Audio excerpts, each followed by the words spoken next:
Hello and welcome, dear students. Today we are going to discuss the topic basics of expression of genetic information. The main objectives of this module are to know about the DNA as a molecule of life, to understand the genetic information contained in DNA, to discuss the concept of genome, to discuss the concept of central dogma of molecular biology, to discuss the concept of gene expression, to know the basic mechanism of transcription and translation, to understand the regulation of gene expression. Dear students, let's first start with the introduction. Biologists in 1940s had difficulty in accepting DNA as the genetic material because of the apparent simplicity of its chemistry. DNA was known to be a long polymer composed of only 4 types of subunits which resemble one another chemically. Earlier in the 1950s, DNA was first examined by X-ray diffraction analysis, a technique for determining the three-dimensional atomic structure of a molecule. The early X-ray diffraction results indicated that DNA was composed of 2 strands of the polymer wound into a helix. The observation that DNA was double-stranded was of crucial significance and provided one of the major clues that led to the Watson-Crick structure of DNA. Only when this double helix model of DNA structure was proposed by Watson and Crick in 1953, then only did DNA's potential for replication and information encoding become apparent.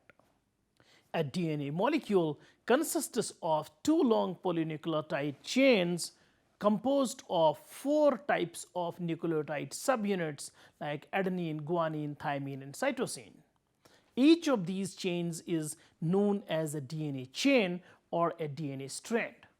Hydrogen bonds between base portions of the nucleotide hold the 2 chains together. Nucleotides are composed of a 5-carbon sugar to which are attached 1 or more phosphate groups and a nitrogen-containing base. In the case of the nucleotides in DNA, the sugar is deoxyribose attached to a single phosphate group, hence the name deoxyribonucleic acid or DNA. And the bases may be either adenine, cytosine, guanine, or thymine.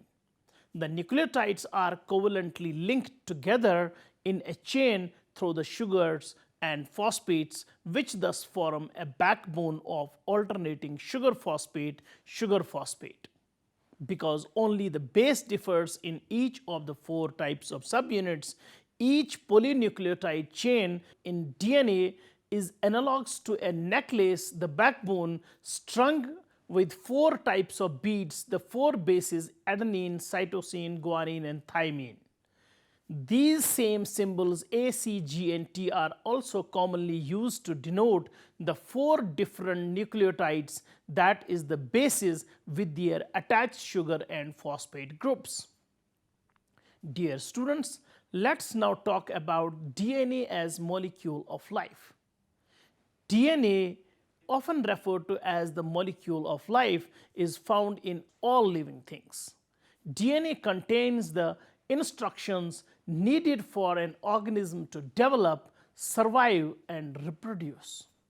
It acts as a type of chemical code that contains instructions known as genes for how the body and all its different parts grow, develop, function, and maintain themselves. To carry out these functions, DNA sequences must be converted into messages that can be used to produce proteins, which are the complex molecules that do most of the work in our bodies.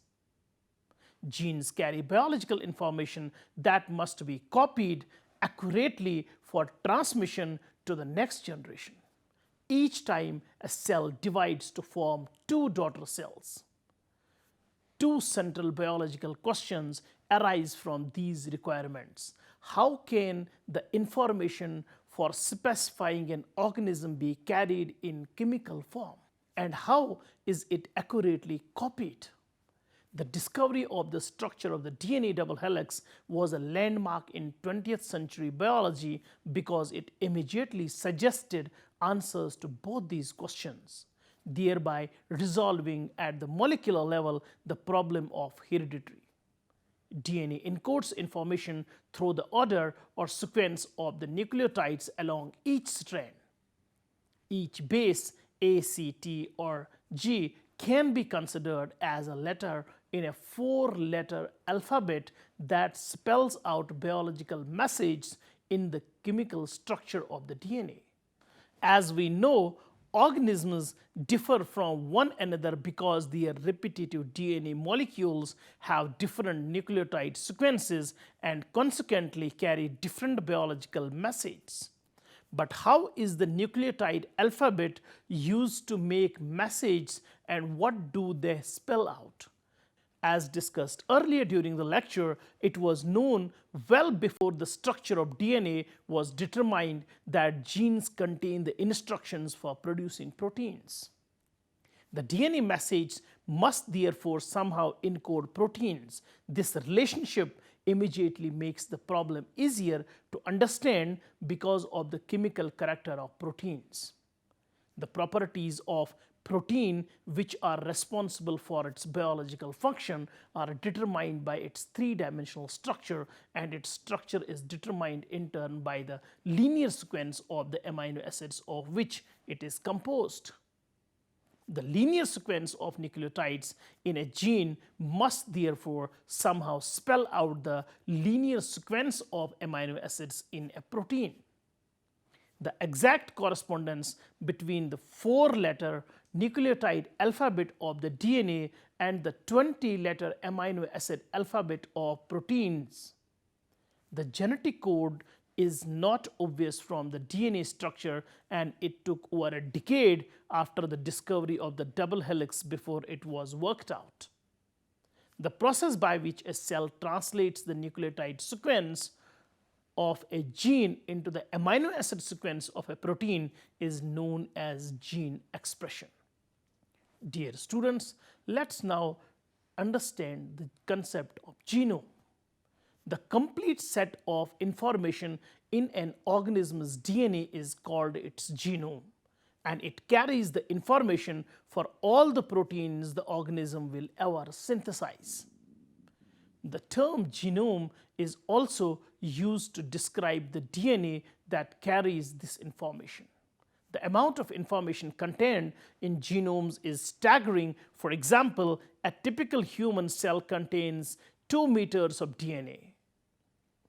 Written out in the 4-letter nucleotide alphabet, the nucleotide sequence of a very small human gene occupies a quarter of a page of text, while the complete sequence of nucleotides in the human genome would fill more than 1,000 books.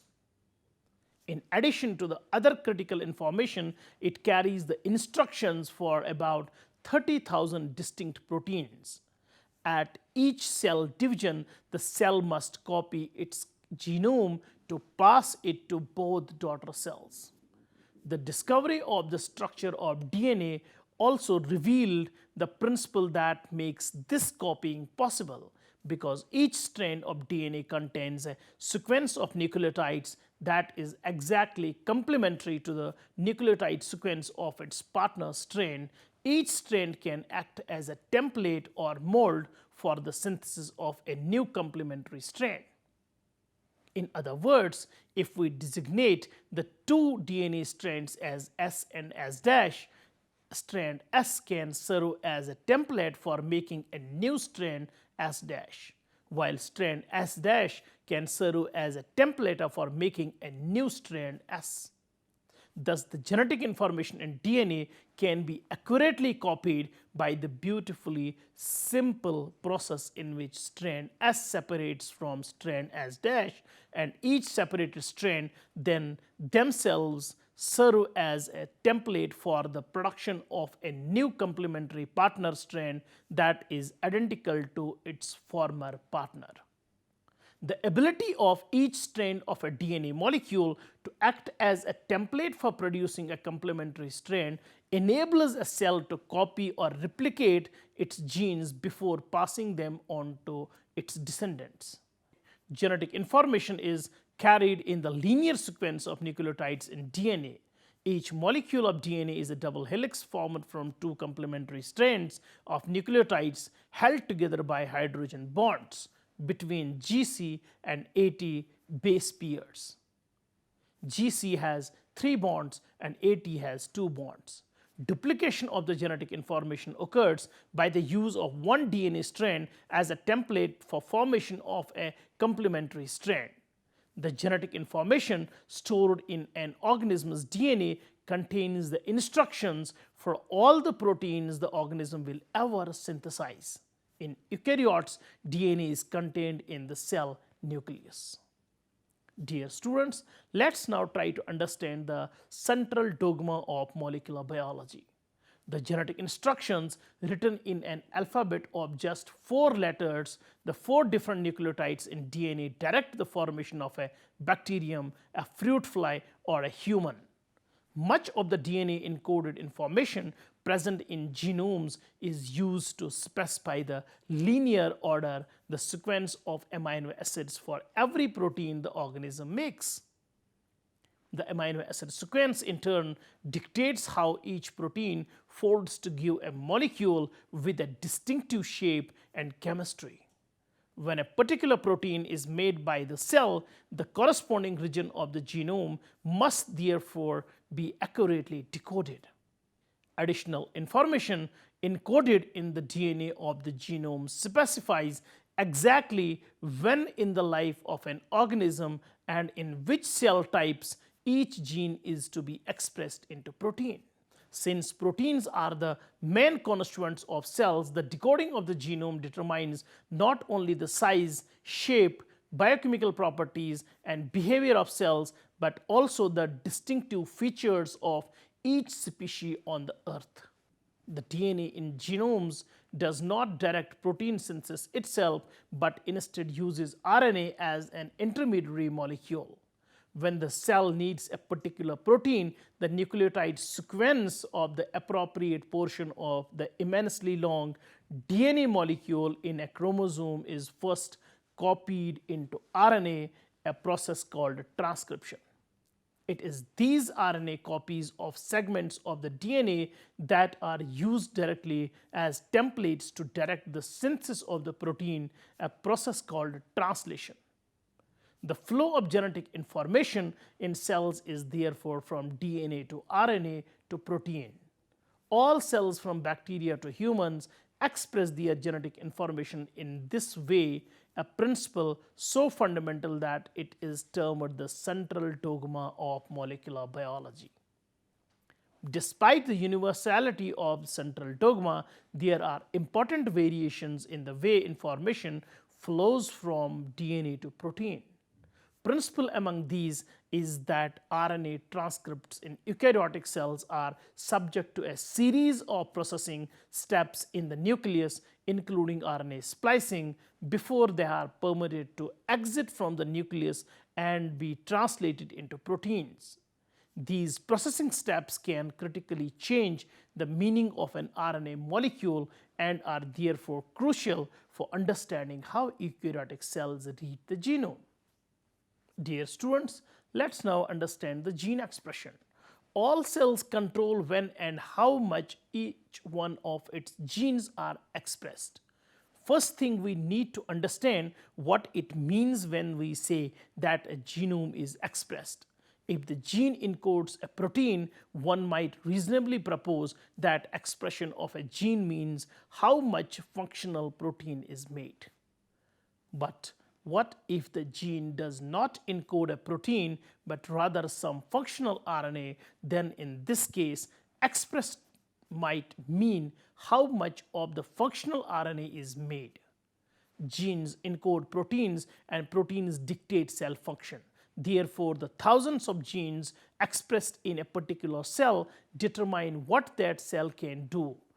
Therefore, we can define that gene expression is the process by which information from a gene is used in the synthesis of a functional gene product that enables it to produce end products, protein or non-coding RNA, and ultimately affect a phenotype as the final effect.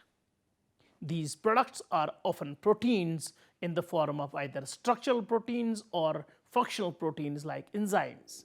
But in non-protein coding genes such as transfer RNA or tRNA and small nuclear RNA or snRNA, the product is a functional non-coding RNA. In a nutshell, gene expression is the process of transcription of a gene into mRNA, the processing of that mRNA, and its translation into a protein for protein encoding genes. Gene expression is summarized in the Central Dogma of Molecular Biology, first formulated by Francis Crick in 1958, further developed in his 1970 article, and expanded by the subsequent discoveries of reverse transcription RNA replication. Dear students, let's now understand the regulation of gene expression. The central dogma of biology is that DNA is used as a template to transcribe RNA, and that RNA is used to synthesize proteins, and those proteins give your unique phenotype of physical characteristics. And different cells turn on and off different DNA sequences by a process called differentiation. So gene expression consists of multiple steps that are dynamically and closely regulated. Gene expression is a tightly regulated process that allows a cell to respond to its changing environment. A regulated expression of genes is required for adaptation, differentiation, and development. Epigenetics is one of the ways how gene expression is regulated. RNA also plays a very important role in gene regulation, as the gene's activity is controlled first and foremost at the level of transcription. In addition to transcription level controls, gene expression can be modulated by gene amplification, gene rearrangement, post-transcriptional modifications, and RNA stabilization. In genetics, gene expression is the most fundamental level at which the genotype gives rise to the phenotype, that's observable trait. The genetic information stored in DNA represents the genotype, whereas the phenotype results from the interpretation of that information. Such phenotypes are often displayed by the synthesis of proteins that control the organism's structure and development, or that acts as enzymes catalyzing specific metabolic pathways. There are two key steps involved in making a protein: transcription and translation. Gene expression and regulation are the basis of cell development and differentiation. They also allow the cell to adapt different conditions by controlling the time, location, and expression level. Gene transcripts can have a profound effect on the functions of genes within cells or in multicellular organisms. Gene expression is a complex process involving coordination of dynamic events which are subject to regulation at multiple levels. Genome-wide analysis of gene expression allows for the detection and the quantification of transcript levels for every known gene in the genome of the cell, type, and organism of interest. To analyze gene expression in a genome-wide manner, total RNA is collected from the condition of interest and from a control condition and analyzed by different genome-wide methodologies.